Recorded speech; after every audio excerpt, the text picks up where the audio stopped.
Have you heard of Bending Boar's quest for the ink machine? Yes? Well, have you heard of the better alternatives to it? Myth of the Machine? You know, the one that's been really popular lately? Or maybe the Inky Mystery? Well, assuming you already heard of this or perhaps just plain up interested in this, that is exactly what I'm talking about today. Woo! Yes, the question of the video will be, why should you read the Inky Mystery, a 300 plus chapter fanfic, believe it or not? Well, let me influence you on the why. So let's get started. But before I do, I will be going section by section, starting with 1.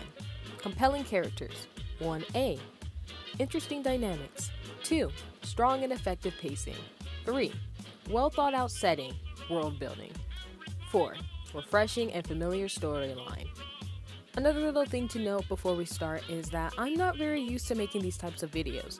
So if this is very jumbled and confusing, I am sorry in advance. Let's see if this goes well. Maybe I'll make more of these videos in the future, but for now, this is what I have.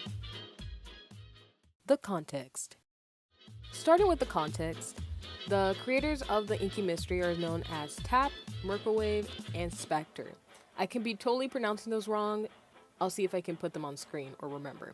And there's also some others, I believe, that made the story back in 2017, right when the quest came out.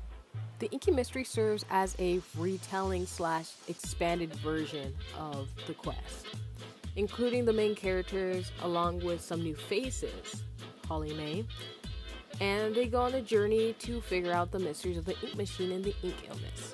Essentially, it's the same premise, but just expanded upon, like I said earlier. Now that we have a slight idea about what I'm talking about if you don't know this media already, let's actually get on to the sections. Compelling characters. So starting with the characters, let me just say that they are definitely way better than the original counterparts. For example, Cuphead is still a douchebag, but he has more depth. And the same thing can be said about everyone else. Mugman went from a literal man baby to an actual 20-year-old with a childish yet mature way of acting / thinking. Boris went from a mature 12-year-old to a forced to be mature 14-year-old who needs support and yet provides support as well. Bendy went from a hothead shorty to a hothead shorty with more flaws yet a understanding guy because of his childhood and ongoing adversities. But I think you get the point. But all these characters are way more developed and have reason to their actions. A tribute to this can be an expansion of their backstories. The world building also contributes to this as well. Compared to the quest, where things are vague and one note, the characters now have reasons. Don't get me wrong, the original characterizations had reasons, kind of, but honestly, it wasn't that great. Okay, let me bring an example.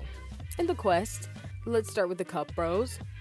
As with their game plot and as what usually people use when making a comic about them, they work for the devil. Their souls are indebted to the devil. And in this comic, in the quest particularly, they did bad things.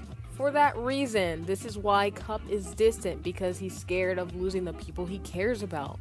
Mugman is the opposite. He's silly and stupid, as basically the opposite of Cup, because he wants to see the positive of their situation, because he wants to build friendships and make new connections. While these are reasons to the way they act, other than that, there's nothing else to them, to be honest.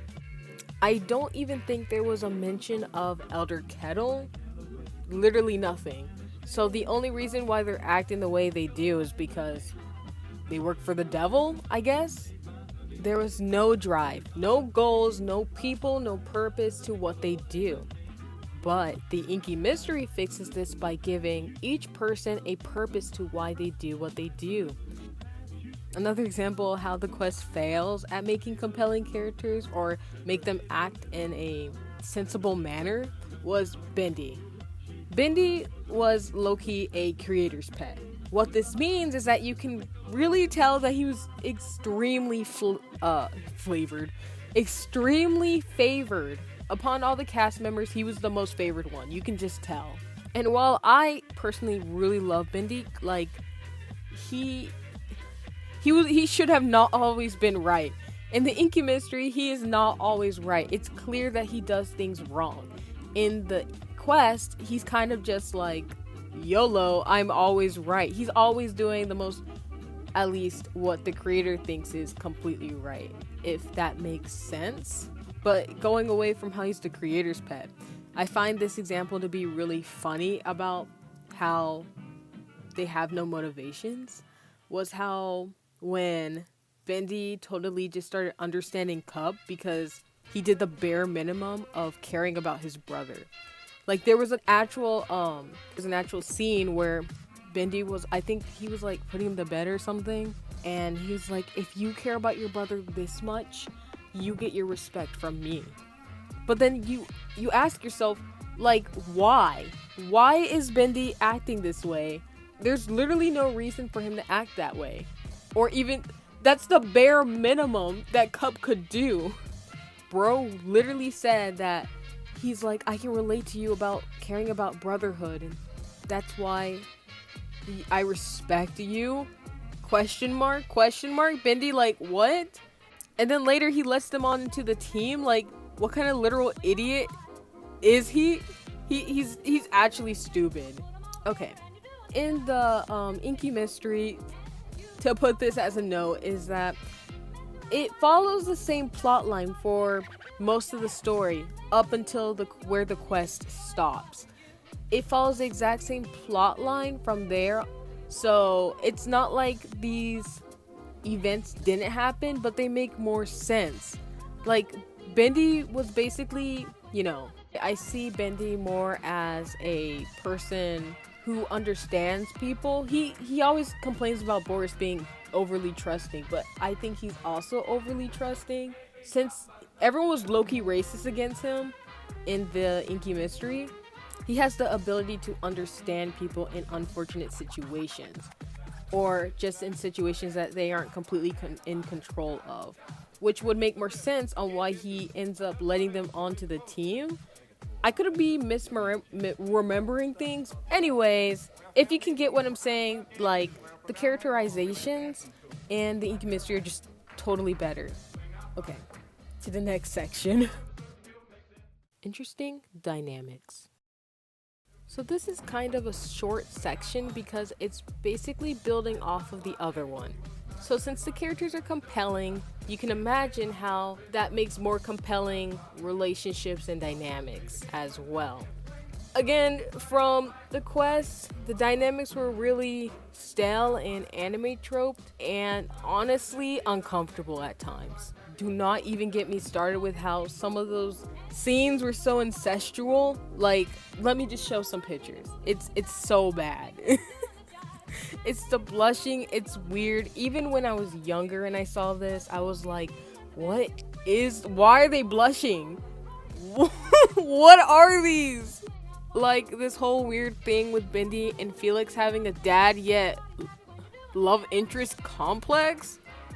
I'm not even gonna go there. Yeah, so you can imagine that it's not like that anymore.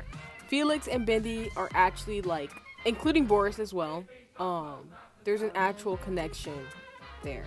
And the brothers, the siblings actually have sibling relationships, and not this weird kind of moments they sometimes have. I mean, I think it was like once in the comic, but it doesn't matter because once is too much. Okay, but yeah, they're definitely way more interesting as in character dynamics. Also, if you're wondering, why am I not exactly going into detail a little bit with these sections, like giving more? Well, that's because I don't want to spoil it completely. There's some spoilers in here, I think, if you want to consider this a spoiler, but I'm not really mentioning a lot because if you're really that interested, you should go read it. Go read it now. Strong and effective pacing. Due to the 300 plus chapters in this story, that contributes on its own, the strong pacing that it has. While it's not perfect, nothing's perfect, it does a really good job at setting up plot lines. When starting the fanfic, you'll notice that there are arcs. And with these arcs come with books that have titles. I mean, they both have titles, but the books have titles and the arcs have titles. Guides the reader through reading it. So it helps focus when you look at the title, it helps you focus on what it basically is trying to do. So you have the instrument arc, you have the, what is it called? Give me a second. The brush arc and other stuff like that. Basically parts of the ink machine. They're all listed, and it helps guide you through that moment in the story, or those moments in the story that lead up to reaching the part. So I would say that the story has very good focus. And y'all, the Labyrinth plotline alone should get you to read this book. Like, I'm not even gonna explain anything, but all I gotta tell you is that is my favorite arc plotline, the instrument arc. It's my favorite. It lives in my head rent free. I'm sorry, I'm just stupid. It lives in my head rent free. I'm not even joking. It's one of my favorite plots, like, ever. Also, this section kind of smushes in with the compelling character parts, but the character development is done very well. The character, you can actually see the characters improve and change over time. They aren't the same people in the current chapters anymore. So that just goes to show that the effectiveness and the strong pacing, it works. You can tell that it really does feel like a journey, like you're on a journey with them, and you can actively see how they're changing. A little, not really a big, it's not even a spoiler to be honest, but it's just a little snippet into the story. A good example of this would be the B Bros, Bendy and Boris. They have a codependency. If you didn't know that in the quest, the original comic, it was very clear that they were just very codependent on each other, I feel like. And this comic addresses that so well. I was actually surprised when they started mentioning that they were codependent, because usually media doesn't explain that. They usually like to think that the closer you are, the better it is. While being close to your sibling or loved one is good, being so close to the fact that if they die, you couldn't survive without them is bad.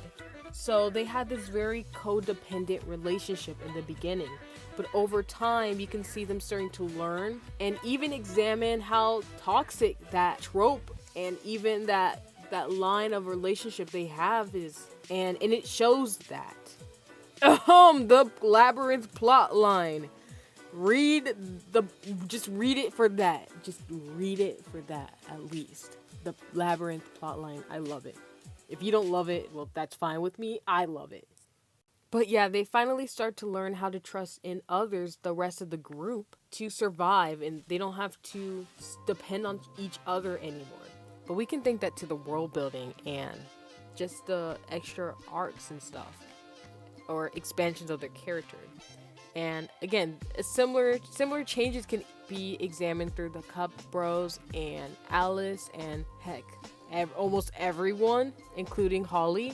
You don't know who Holly is if you watch the quest, because the quest, or read the quest, Holly's an OC by one of the creators. So if you hear me mention her, you won't know who she is unless you're actually in the fandom already. But I like her, so yes. Holly May. She also expands as a character. Well thought out world building. This story is composed with so much love, and you can tell instantly. All the settings, the development of each race, the culture differences, the world is literally breathing. It feels as if the people and the toons actually live in a working, thriving world.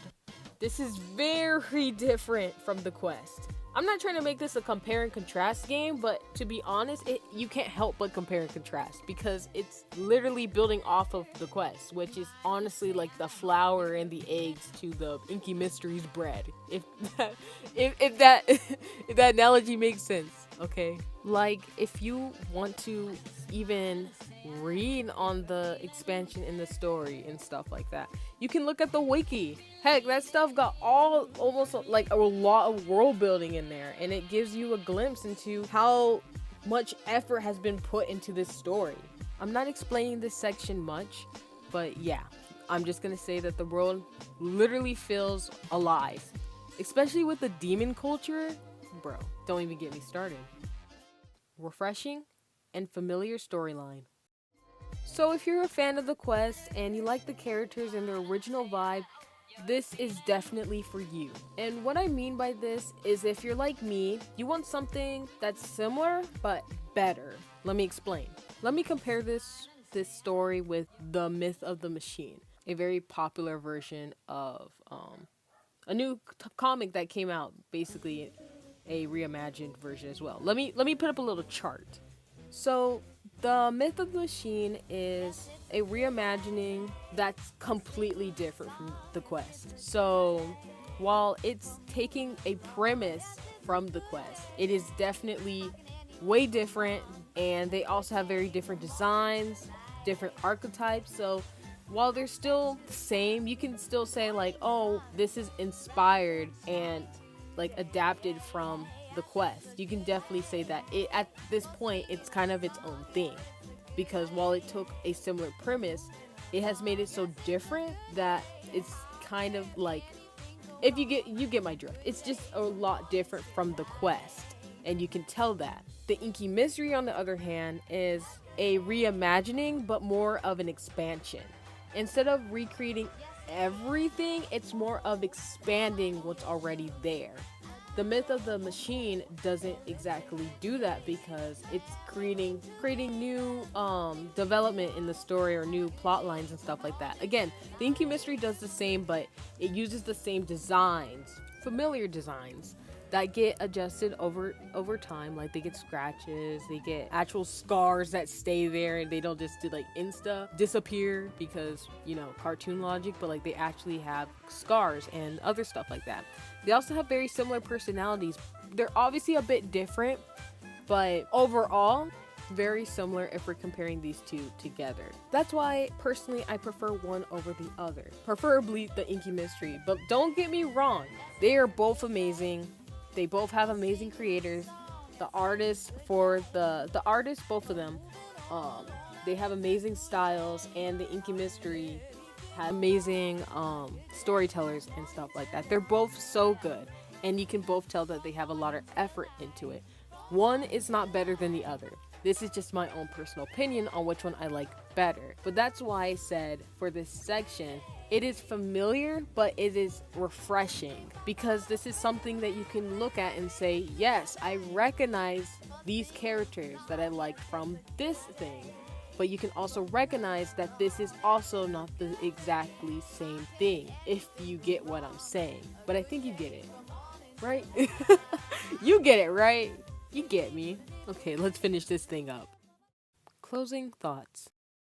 This story that is currently going right now too is such an amazing experience. And along with a friendly fandom, I think you, the viewer, if you're interested in this media, should give it a read. I believe I started reading it around June 2024. Needless to say, I have became invested, and I know that it's very intimidating. It is 300 plus chapters. 300 plus. I know. It's a fanfic, and you're like, I'm just trying to get through the day. I just want something short, sweet, cute, whatever you want. And I know it's a commitment, but honestly, it's so worth it. I mean, when I was looking at it, I was thinking the same thing, like, well, not thinking about like, oh, I want something short and sweet, but just thinking about like, wow, this thing is long. But I feel like what makes the experience really great is just having such a long story to be committed to, and also looking at the art, animatics, music, and pilot that was literally created all for this fan fiction. I feel like that makes the experience, it just adds to it.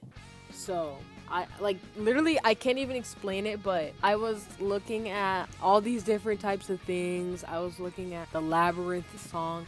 I'm gonna hone on that Labyrinth plotline because it's so good. I was looking at art by such amazing creators. I was making art. I have made so much art for this dang fanfic. It literally, throughout this video, I think I should be playing some videos or speed paints and showing some art. Like, I've made so much stuff too for this thing, because I'm not even joking.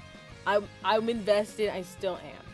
I haven't had time to read the current chapters, but because I'm really busy, but yeah. Anyhow, if you watched this all the way to the end, thank you. I hope you enjoyed my yapping. You know, I'm just chilling, just a girl in a world trying to have fun. Anyway, I'm out, y'all. Bye-bye.